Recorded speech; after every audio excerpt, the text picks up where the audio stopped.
கண்ணை நல்லா முழிச்சு பாக்குறாருங்க.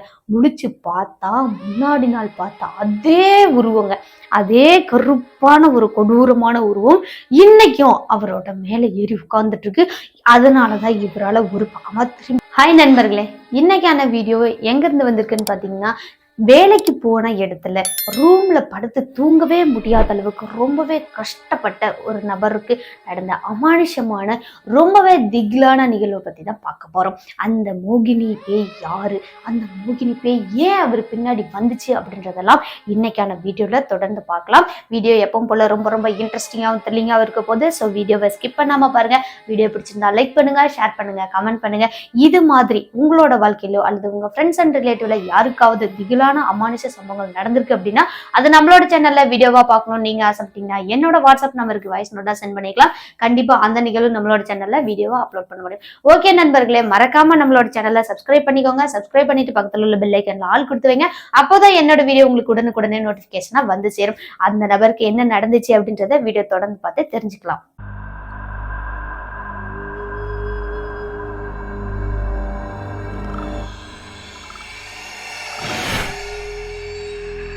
ஈரோட்டுக்கு வேலைக்கு போன ஒரு நபருங்க, அதாவது மெஷின் ஆப்ரேட்டரா தான் அவர் வேலைக்கு போயிருக்காரு. அவரோட பேர் பார்த்திபன். இந்த பார்த்திபன் அப்படின்றவர் 2015 வருஷம் காலேஜ் எல்லாம் முடிச்சிருக்காருங்க. இருந்தாலும் குடும்ப கஷ்ட சூழ்நிலைக்காக அவரும் வேலைக்கு போக ஆரம்பிச்சிருக்காரு. மேற்கொண்டு படிக்கணும் அப்படின்றது தான் அவரோட ஆசையும். ஆனா கஷ்டமா இருக்கு இல்லையா, அதனால அவங்க வந்துட்டு வேலைக்கு போயிருக்காரு. வேலைக்கு போனவர் ஒரு 2 வருஷம் ஒரு கம்பெனில ஒர்க் பண்ணிட்டு இருக்காருங்க. அந்த கம்பெனில இருந்துகிட்டே வேறொரு பெட்டரான ஜாப்பை பார்த்திருக்காரு. அப்போ அங்க அவங்களுக்கு சம்பளமும் அதிகமாகவும் இருக்கிற மாதிரி இருந்திருக்கு. இன்டர்வியூ அட்டன் பண்ணி பார்க்கலாம் அப்படின்னு சொல்லிட்டு இன்டர்வியூவும் அட்டன் பண்ணி பார்த்திருக்காருங்க. அதாவது அவங்க ஈரோட்லயே கிடையாதுங்க, அந்த கம்பெனி வந்துட்டு கோயம்புத்தூர்ல இருக்கு. இங்க ஈரோட்ல வேலை செஞ்சுட்டு இருந்த அந்த நபர் இன்டர்வியூக்காக அங்கேயும் போயிருக்காரு. அங்க இன்டர்வியூல இவரும் செலக்ட் ஆயிட்டாரு. இவருக்கு தேவையான அளவுக்கு சம்பளமும் கொடுக்க ஆரம்பிச்சதுக்கு அப்புறமா அவர் என்ன பண்றாருன்னா இந்த வேலையை விட்டுட்டு அங்க கோயம்புத்தூருக்கு ஷிஃப்ட் ஆகுறாரு. ஷிஃப்ட் ஆனதுக்கு அப்புறம் அங்கேயும் வந்து இவர் மெஷின் ஆபரேட்டர் தாங்க ஒர்க் பண்ணிட்டு இருக்காரு. இவர் ஃபர்ஸ்ட் அங்க அந்த இடத்துல போய் சேர்ந்ததுக்கு அப்புறமா ரூம் வந்து அந்த கம்பெனியோட அரேஞ்ச்மெண்ட்லயே இருந்திருக்குங்க. அதனால அவங்களுக்கு வந்து அந்த ரூமோட அந்த பிரச்சனை எதுவுமே இல்லாம இருந்திருக்கு. நிறைய ஒர்க்கர்ஸ் அந்த ரூம்ல நிறைய பேர் தங்கிட்டு தான் இருந்திருக்காங்க. இவரும் அவங்களோட கம்பெனில இருந்து கொஞ்சம் தூரம் வரைக்கும் இருக்கு. அதனால இவர் வந்து பைக் யூஸ் பண்ணிட்டு இருந்திருக்காரு. அப்போ ஒரு நாள் இவங்க கம்பெனில ஒர்க் முடிஞ்சிட்டு இவர் சாப்பிட்டு முடிச்சுட்டு வெளியவே சாப்பிட்டு முடிச்சுட்டு ரிட்டர்ன் வீட்டுக்கு அங்க ரூமுக்கு வரலாம் அப்படின்னு சொல்லி வந்திருக்காருங்க. வர வழியிலேயே பாத்தீங்கன்னா ஒரு இடத்துல அவர் பைக்கை ஸ்லிப் ஆகி கீழே விழுந்துட்டாருங்க. என்ன காரணம் அப்படின்னே தெரியல, திடீர்னு அவரு தானாவே விழுந்துட்டாரு. சரி ஓகே அப்படின்னு சொல்லிட்டு பைக் எல்லாம் எடுத்துக்கிட்டு அவரும் நேரா ரூமுக்கு வர்றாரு. ரூமுக்கு வந்து பார்த்தா அவருக்கு அங்கங்க சிராய்ப்புகள் மாதிரி அடிபட்டிருக்கு. அதிகமா ரத்தம்லாம் வரல. சரி ஓகே அப்படின்னு சொல்லிட்டு அந்த சின்னதா கொஞ்சம் கொஞ்சமா ரத்தம் வந்துருக்கு பாத்தீங்களா, அதையெல்லாம் தொடச்சு முடிச்சுட்டு இவர்கிட்ட இருந்த அந்த மருந்தெல்லாம் போட்டுட்டு அன்னைக்கு நைட்டு இவர் தூங்க ஆரம்பிச்சிருக்காரு. நல்லா ஆழ்ந்த துக்கத்துக்கு போயிட்டாருங்க. கரெக்டா மணி பார்த்தீங்கன்னா 1 மணி இருக்குமாம். 1 மணிக்கு இவர் மட்டும்தான் படுத்துட்டு இருக்கிற மாதிரி இருக்குங்க. அதாவது இவருக்கு கனவா இருக்கா இல்ல நெஜத்துல அது நடந்துச்சு அப்படின்றத இவருக்கே ஒன்றும் புரியாம இருந்திருக்கு. இவர் மட்டும்தான் அந்த ரூம்ல இருக்கிற மாதிரி இருந்திருக்கு. அந்த ரூமோட கதவை மெதுவா யாரோ திறக்கிற மாதிரி இருந்திருக்கு. திறந்தவங்க உள்ள வரும்போது ஒரு அழகான ரொம்பவே சூப்பரான ஒரு பொண்ணு மாதிரி இருந்திருக்காங்க.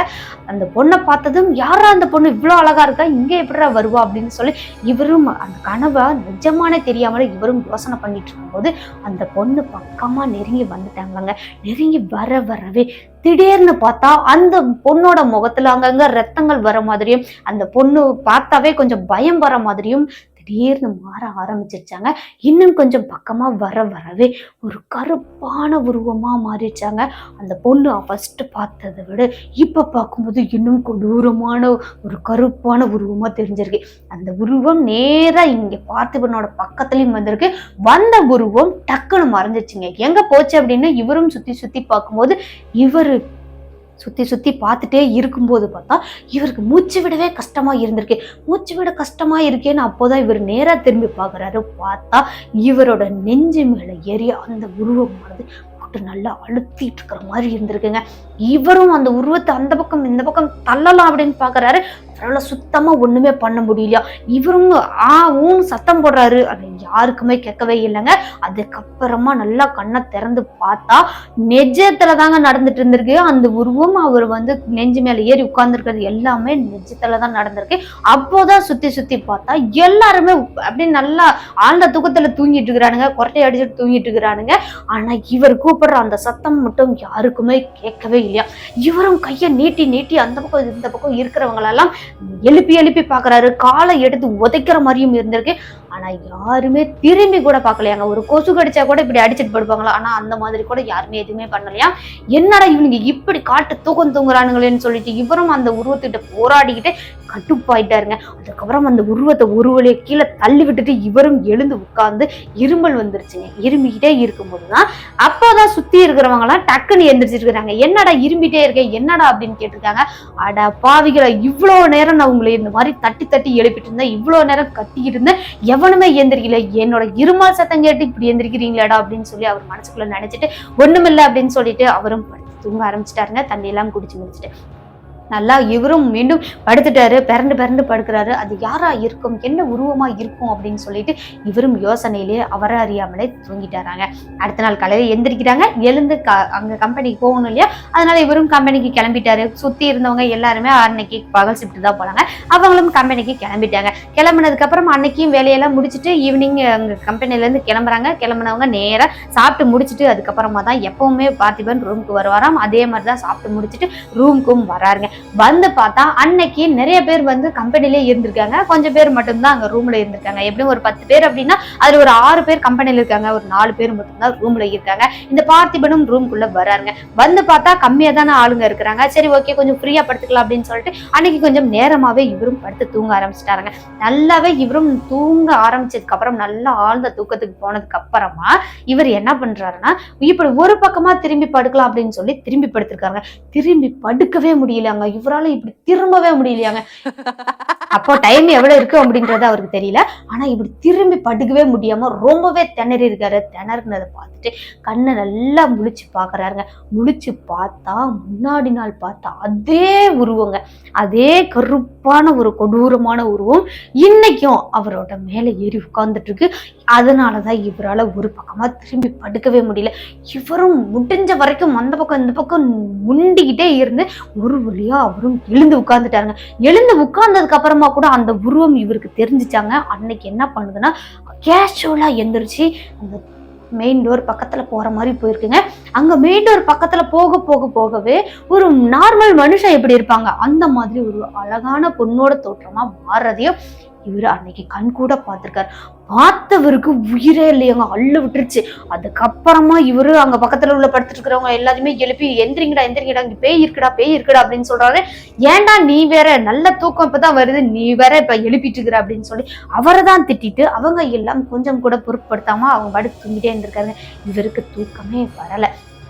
அன்னைக்கு அப்படியே விடிஞ்சிருச்சு. விடிஞ்சதுக்கு அப்புறம் அடுத்த நாள் காலையில எப்பவும் போல அவர் கம்பெனிக்கு கிளம்பணும் இல்லையா, அதனால கம்பெனிக்கும் கிளம்பிட்டாருங்க. ஃபுல் டே அவர் வந்து அந்த மாசத்துல ஒரு நாள் கூட லீவ் போடாம போனாரு அப்படின்னா கண்டிப்பா அவங்களோட குடும்பத்துக்கு நல்ல வருமானம் அனுப்பலாம் அப்படின்ற காரணத்தினால எவ்வளவு கஷ்டமா இருந்தாலும் பரவாயில்ல, தூக்கம் முன்னாடி நாள் இல்லை அப்படின்னாவே வேலை பார்க்க முடியாது இல்லையா, எவ்வளவு கஷ்டமா இருந்தாலும் பரவாயில்ல நான் வேலைக்கு போவேன் அப்படின்னு சொல்லிட்டு அவரும் வேலைக்கு போயிட்டாருங்க. இதே மாதிரி தொடர்ந்து அவர் ஒரு வாரம் அந்த ஆன்மா கிட்ட கஷ்டப்பட்டுட்டாருங்க. ஒரு வாரத்துக்கு அப்புறம் பார்த்தா இவர் நல்லா கொஞ்சம் ஓரளவுக்கு நல்லா இருந்த மனுஷன் கொஞ்சம் கொஞ்சமா இழைக்கவும் ஆரம்பிச்சுட்டாருங்க. இவருக்கு அடிக்கடி உடம்பு சரியில்லாம போகிறது, அதுக்கப்புறம் உடம்பு இழைச்சிட்டே போறது, இந்த மாதிரியே இருந்திருக்கு. சரி ஓகே, இன்னும் 2 நாள் வேலை செஞ்சுட்டு நம்ம எப்படியாவது ஊருக்கு போயிடலாம் அப்படின்னு சொல்லிட்டு அவரும் முடிவு பண்ணிருக்காங்க. முடிவு பண்ணிட்டு அன்னைக்கும் வேலையெல்லாம் முடிச்சுட்டு ரூமுக்கு வராருங்க. வந்து பார்த்தா அங்க ரூம்ல நிறைய பேர் இருந்திருக்காங்க. அது 2 ரூம் இருந்திருக்குங்க. ஒரு ரூம்ல வந்து நைட் ஷிப்ட்ல ரெடி ஆயிட்டு இருக்காங்க, ஒரு ரூம்ல வந்து பகல் ஷிப்ட்ல போனவங்க எல்லாம் வந்து உட்காந்து சாப்பிட்டுட்டு இருந்திருக்காங்க. இவர் என்ன பண்றாருன்னா உள்ள ரூம்ல போய் படுத்து தூங்குறாருங்க. ஆல்ரெடி இவருக்கு சரியான தூக்கம் இல்லை இல்லையா, அதனால நேரமாவே படுத்து தூங்கிடலாம் அப்படின்னு சொல்லிட்டு தூங்கிட்டு இருந்த அந்த மனுஷன் அவங்க எப்ப வேலைக்கு போனாங்கன்னே தெரியல. ஆனா இவர் மட்டும்தான் அந்த ரூம்குள்ள படுத்துட்டு இருக்காரு. மற்றவங்க எல்லாம் வெளி ரூம்ல படுத்துட்டு இருக்காங்க. நல்ல ஆழ்ந்த தூக்கத்துல இருந்தவர் கரெக்டா மணி பார்த்தீங்கன்னா 12:30 இருக்குமாங்க. அவ்வளோ நேரத்துக்கு மீண்டும் இவருக்கு ஒரு கனவு மாதிரி வருதுங்க. அந்த கனவுல ஏற்கனவே பார்த்த அதே பொண்ணோட உருவம், அந்த அழகான உருவம் இவருக்கு பக்கத்துல வந்து படுக்கிற மாதிரியும் வந்திருக்கு. அடுத்த அந்த உருவமானது பயங்கர சத்தமா சிரிக்கிற மாதிரியும் இவருக்கு தோணிருக்குங்க. அதாவது இவர் கனவுல தான் பயங்கர சத்தமா சிரிக்கிற மாதிரி இருக்கு. அந்த சத்தம் நல்லாவே சிரிக்கிற மாதிரி அந்த உருவத்தை பார்த்தா அவரு கண்ணை முழிச்சு பார்த்தா அந்த கொடூரமான உருவம் மாதிரி தெரியுது. அந்த கனவுலே தான் இதெல்லாம் நடந்துட்டு இருக்கு. கொடூரமான உருவம் எல்லாம் பார்த்ததுக்கு அப்புறம் இவரும் அலற ஆரம்பிச்சிருக்காருங்க. கனவுலயே இதெல்லாம் அலறி முடிச்சுட்டு அவரும் டக்குன்னு கண்ணை முழிச்சு பாக்குறாரு. கனவுல இருந்து மீண்டு வந்து கண்ணை முழிச்சு பாக்குறாரு. பார்த்தா அங்கு உண்மையாவே ஒரு உருவம் படுத்துட்டு இருக்குங்க. அதுவும் பயங்கரமான சத்தமா சிரிச்சிட்டு இருக்கு. கூடவே இவரோட கைய பிடிச்சு இழுக்கிற மாதிரியும் இருந்திருக்கு. மெதுவா படுத்துட்டு இருந்த உருவம் எழுந்து உட்காருது. உட்கார்ந்த உருவம் நேரா எந்திரிச்சு மெயின் டோர் பக்கத்துல போற மாதிரி அந்த ரூமை விட்டு வெளியே போற மாதிரி போயிருக்குங்க. போகும்போது என்ன பண்ணுதுன்னு பாத்தீங்கன்னா அவரோட காலை பிடிச்சு இழுத்து தரன்னு இழுத்து கொண்டுட்டு வந்து கரெக்டா மெயின் டோர் கிட்ட விட்டுட்டு அதுக்கப்புறம் வெளியே போற மாதிரியும் பார்த்திருக்கு. இவருக்கு அந்த சம்பவம் நடந்திருக்கு அன்னைக்கு நைட்டு. நேரா இவரு நல்லா எழுந்து உட்கார்ந்து பார்த்தா கரெக்டா மெயின் டோர் பக்கத்துலதான் இருந்திருக்கிறாரு. அவரோட கால் வந்து கரெக்டா அந்த மெயின் டோர் பக்கத்துல அந்த மெயின் டோர்லயே கால் உரசிட்டு இருக்கிற மாதிரி இருந்திருக்கு. என்னடா இது மீண்டும் மீண்டும் நமக்கு மட்டுமே இப்படி ஆகுது அப்படின்னு சொல்லிட்டு அவரும் அங்க ரூம்ல படுத்திருந்த எல்லாருமே எழுப்பி இப்படிதான் நடந்துச்சு அப்படின்னு சொல்லும் போதெல்லாம், ஏன்டா நீ வேற பைத்தியம் பிடிச்சிச்சாடா இந்த பேய் அது இதுன்னு சொல்லி இருக்கிறவங்க எல்லாம் டென்ஷன் பண்ணிட்டு இருக்கு அப்படின்னு சொல்லி அந்த நபர்கள் எல்லாம் திட்டவும் ஆரம்பிச்சிருக்காங்க. உங்களுக்கு எல்லாம் பட்டாதாண்டா தெரியும் அப்படின்னு சொல்லி இந்த நபரும் அவங்கள நீங்க என்னமோ பண்ணுங்கடா அப்படின்னு சொல்லிட்டு உள்ள ரூம்ல மறுபடியும் போய் படுத்து தூங்குறாருங்க. ஆல்ரெடி இவருக்கு சரியான தூக்கம் இல்லாதனால இவர் படுத்ததுமே மீண்டும் தூங்கிட்டாராம். அடுத்த நாள் காலையில எந்திரிக்கிறாங்க. எழுந்து மத்த எல்லாருக்கிட்டையுமே சொல்றாருங்க. எவ்வளவோ இவருக்கு நடந்த விஷயம் எல்லாத்தையுமே எடுத்து சொல்றாரு. யாருமே நம்பவே இல்லையா. உனக்கு வேற வேலையே இல்லடா, உனக்கு பைத்தியம் தாண்டா பிடிச்சிருச்சு அப்படின்னு சொல்லிட்டு எல்லாருமே அவங்கவுங்களோட வேலையை பார்க்கறதுக்கு போயிட்டாரு. இவரு மட்டும் அடா போங்கடா, நான் இந்த ரூமை காலி பண்ணிட்டு போனாதான் அடுத்து உங்களுக்கு ஏதாவது நடந்தாதாண்டா தெரியும் அப்படின்னு மனசுல நினைச்சுக்கிட்டு அவர் அன்னைக்கு வேலைக்கும் போறாருங்க. வேலைக்கு போயிட்டு அங்க ரூமுக்கு ரிட்டர்ன் வரவே இல்லையா. வராமலே அவர் நேரா ஊருக்கு கிளம்பிட்டாருங்க. அவங்களோட ஊருக்கு போனவர் அங்க அவங்களோட வீட்டுக்கு போனா அவங்களோட அப்பா அம்மாலாம் இவரை பார்த்துட்டு ஒரு மாதிரி அழுகவே ஆரம்பிச்சுட்டாங்களாம். அவ்வளோ கஷ்டமான வேலையா, இவ்வளோ மெலிஞ்சு போயிட்டு அப்படின்னு சொல்லிட்டு பயங்கரமா அவங்களும் அழுதுருக்காங்க. நல்லா இருந்த மனுஷன் நல்ல எலும்பும் தோளுமா வீட்டுக்கு போனா எப்படி இருக்கும், வேலை அவ்வளோ கஷ்டம் தானே நினைக்குவாங்க. ஆனா அங்க நடந்த விஷயமும் வேற. அடுத்து அவரும் வீட்டுக்குள்ள வராரு. வந்ததுக்கு அப்புறமா அழுகாதீங்க, இந்த மாதிரி தான் நடந்துச்சு அப்படின்னு சொல்லி ஃபர்ஸ்டே சொன்னா அவங்க பயந்துருவாங்க அப்படின்னு சொல்லிட்டு அழுகாதீங்கம்மா அப்படின்னு சொல்லி அவங்களை சமாதானம் பண்ணி அன்னைக்கு எல்லாம் சாப்பிட்டு முடிச்சுட்டு நைட்டு வந்து தூங்குறாருங்க. அங்கேயும் நல்லா ஆழ்ந்த தூக்கத்துக்கு போயிட்டாங்க. இன்னைக்கு எந்த பிரச்சனையும் இல்லை, நம்ம இங்க வந்துட்டோம், இங்க வந்து நமக்கு என்ன ஆக போகுது அப்படின்ற தைரியத்துல நல்லாவே தூங்க ஆரம்பிச்சுட்டாராங்க. ஆழ்ந்த தூக்கத்துக்கு போனதுக்கு அப்புறமா சடனா இவர் வந்து தூக்கி அந்த பக்கம் வீசினா எப்படி இருக்கும் அந்த மாதிரி காத்துல பறந்து போய் அந்த பக்கம் விழுந்தோம்னா நமக்கு ஒரு மாதிரி ஃபீல் ஆகும் இல்லையா, அந்த மாதிரி ஃபீல் ஆனதும் இவரும் மெதுவா கண்ணை திறந்து பார்த்திருக்காருங்க. கண்ணை திறந்து பார்த்தா இவரு கீழே கிடக்குறாரு. கட்டுல வந்து கொஞ்சம் தூரம் தள்ளி இருந்திருக்கு. அப்ப உண்மையாவே நம்ம தூக்கி தான் வீசப்பட்டிருக்கோம் அப்படின்னு சொல்லி அப்பதாங்க அவருக்கு புரிஞ்சிருக்கு. இது யாரு பண்ணிருப்பாங்கன்னு பார்த்தா அந்த கட்டுல அப்படியே காலை கீழே தொங்க விட்ட மாதிரி ஒரு பொண்ணோட உருவம் உட்காந்து முடியெல்லாம் முன்பக்கமா விரிச்சு போட்ட மாதிரி உட்கார்ந்துட்டு இருந்திருக்குங்க. முகமே தெரியல, ஃபுல்லா முடி மட்டும்தான் இருந்திருக்கு. ஒரு மாதிரி ஒரு ப்ளூ கலர் மாதிரி சுடிதார் மாதிரி போட்டிருக்குங்க. ஃபுல்லா அந்த முடியெல்லாம் காத்துல பறக்கும் போது அந்த கண்ணை பார்த்தா கண்ணு அப்படியே பயங்கர ரெட்டா இருக்கு.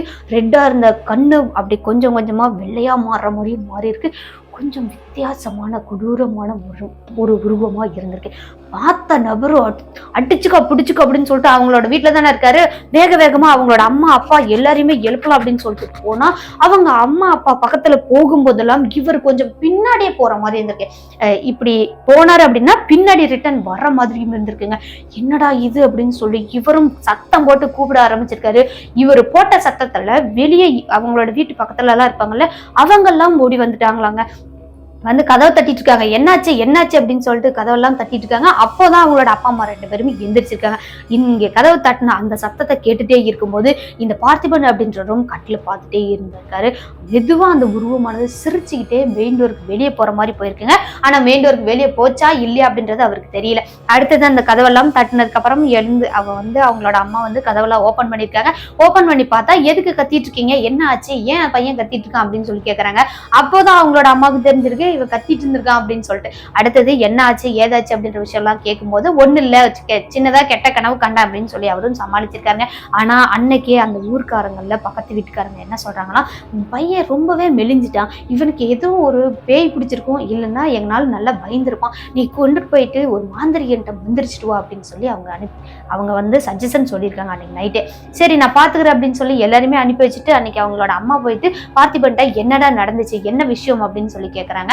அப்போதாங்க நடந்த விஷயம் எல்லாத்தையுமே அவர் சொல்லியிருக்காரு. சரி ஓகே, இது நம்ம இப்படியே விடக்கூடாது, நம்ம காலையில வந்துட்டு ஒரு கோவிலுக்கு போலாம், அங்க போனோம் அப்படின்னா அங்க ஒரு பூசாரி மாதிரி தான் இருப்பாரு, ஆனா அவர் பேய் ஓட்டுவார் போலங்க, அங்க கூட்டிட்டு போலாம் அப்படின்னு சொல்லி முடிவு பண்ணிட்டு அன்னைக்கு நைட்டு அவங்களோட அப்பா அம்மா 2 பேரும் முடிச்சுட்டே இருக்காங்க. பார்த்திபன் மட்டும் தூங்கிட்டு இருந்திருக்காரு. அடுத்த நாள் காலையில விடிஞ்சதுக்கு அப்புறமா பார்த்திபன் அவங்களோட குடும்பத்தோட சேர்ந்து கோவிலுக்கு வராங்க. கோவிலுக்கு போயிட்டு அதுக்கப்புறமா அங்க நிறைய பேர் வந்திருக்காங்க. பயந்தவங்க எல்லாம் வந்து தாயத்து கட்டி அனுப்பி வச்சுறாங்க. பேய் விட்டுறவங்க அப்படின்னு இருப்பாங்க பார்த்தீங்களா, பேய் பிடிச்சவங்க, அவங்கள எல்லாம் வந்துட்டு அங்க கூப்பிட்டு உட்கார வச்சதுமே அவங்க உடம்பெல்லாம் சின்ன சின்ன மாற்றங்கள் ஏற்படுற மாதிரி எல்லாம் பார்த்துட்டே இருந்திருக்காரு பார்த்திபன். அடுத்தது பார்த்திபனோட முறையும் வந்துருச்சு, அவரும் போய் அங்க உட்கார்ந்துருக்காருங்க. உட்கார்ந்ததுக்கு அப்புறம் நார்மலா தான் அவர் பேசிட்டே இருக்காரு. பேசிட்டே இருக்கும்போது நார்மலா பார்த்திபனும் பதில் சொல்லிட்டு இருந்திருக்காரு. அதுக்கப்புறமா இவருக்கு வந்து அவரு வந்து அங்க அவரோட உடம்புல வேற யாரோ பேசுற மாதிரி, வேற ஏதோ ஒரு ஆன்மா வந்து பேசினா எப்படி இருக்கும் அந்த மாதிரி ஒரு ஃபீல் ஆயிருக்கு. ஆனா இவரு மட்டும் பேசவே இல்லை, இவரோட வாய் வந்து அசையவே இல்லையா. ஆனா இவர் பார்த்திருக்காரு, அவங்களோட வாய் அசையுது, ஏதேதோ பேசுறாங்க, அழுகுறாங்க, இதெல்லாம் இவருக்கு தெரிஞ்சிருக்கு. என்னதான் நடக்குது அப்படின்னு பார்த்துட்டே இவரும் அவருக்கு வந்து அந்த ஃபீல் நல்லாவே இருக்கு, யாரோ பேசுறாங்க, அழுகுறாங்க அப்படின்றதெல்லாம் தன்னோட உடம்புல இருந்து நடக்குது அப்படின்றதெல்லாம் தெரிஞ்சிருக்கு. சரி ஓகே அப்படின்னு சொல்லி இவரும் அந்த பேயெல்லாம் ஓட்டினதுக்கு அப்புறமா மயங்கி விழுந்திருக்காங்க. மயங்கி விழுந்ததுக்கு அப்புறமா எந்திரிச்சு பார்த்தாதான் இவருக்கு உண்மையாவே அங்க என்ன நடக்குது அப்படின்றது புரிய ஆரம்பிச்சிருக்கு. இவ்வளவு நேரம் வரைக்கும் ஏதோ மயக்கத்துல இருந்தா எப்படி நமக்கு யாரோ பேசுறாங்க, யாரோ தூரமா இருக்கிறாங்க அப்படின்ற மாதிரி இருக்கும்ல, அந்த மாதிரி ஃபீல் ஆயிருந்திருக்கு. ஆனா இப்போதான் அவர் ஒரிஜினலாவே அவரு உடம்புல இருக்கிற மாதிரி ஃபீல் ஆயிருக்கு. தாயத்தெல்லாம் கட்டி முடிச்சதுக்கு அப்புறம் வெளியே வந்து கொஞ்ச நேரம் உட்கார்ந்துருக்காங்க. அப்போதான் அவங்களோட அப்பா அம்மா கிட்ட என்ன விஷயம் என்னன்றதெல்லாம் கேட்டிருக்காங்க. அப்போ அவங்க என்ன சொல்றாங்கன்னா, நீ அங்க வேலை செய்யற பத்தியா, அந்த இடத்துல இருந்து நீ ரூமுக்கு வர வழியில எங்கேயாவது கீழே விழுந்தியா அப்படின்னு சொல்லி கேட்டிருக்காங்க. ஆமா விழுந்தேன் அப்படின்றதையும் அவர் ஒத்துக்கிட்டாரு. அங்க இருந்துதான் அந்த ஆன்மா பின்தொடர்ந்து வந்திருக்கு. அந்த பொண்ணோட அந்த மோகினியோட ஆன்மா தான் உன்னை இந்த அளவுக்கு உடம்பு உருக்குனது, இன்னும் கொஞ்சம் விட்டுருந்தா அப்படின்னா உன்னை கண்டிப்பா அது சாகவே அடிச்சிருக்கும் அப்படின்னு சொல்லியிருக்காங்க. சரி ஓகே, இப்போ எந்த ஒரு பிரச்சனையுமே இல்ல அப்படின்னு சொல்லி பார்த்திபன் கேட்டுக்காரு. இல்ல அப்படின்னு சொன்னதுக்கு அப்புறமா தாயத்தெல்லாம் கட்டினதுக்கு அப்புறமா மீண்டும் அந்த ரூமுக்கு போக வேண்டாம், அந்த கம்பெனியே உனக்கு வேண்டாம் அப்படின்னு சொல்லி அவங்களோட அப்பா அம்மா சொன்னதுக்கு அப்புறம் சரி ஓகே அப்படின்னு அவரும் ஒத்துக்கிட்டாருங்க. அதுக்கப்புறம் கொஞ்ச நாள் ஊர்லயே இருந்திருக்காரு, ஏதேதோ இன்டர்வியூலாம் அட்டன் பண்ணி பாக்குறாரு.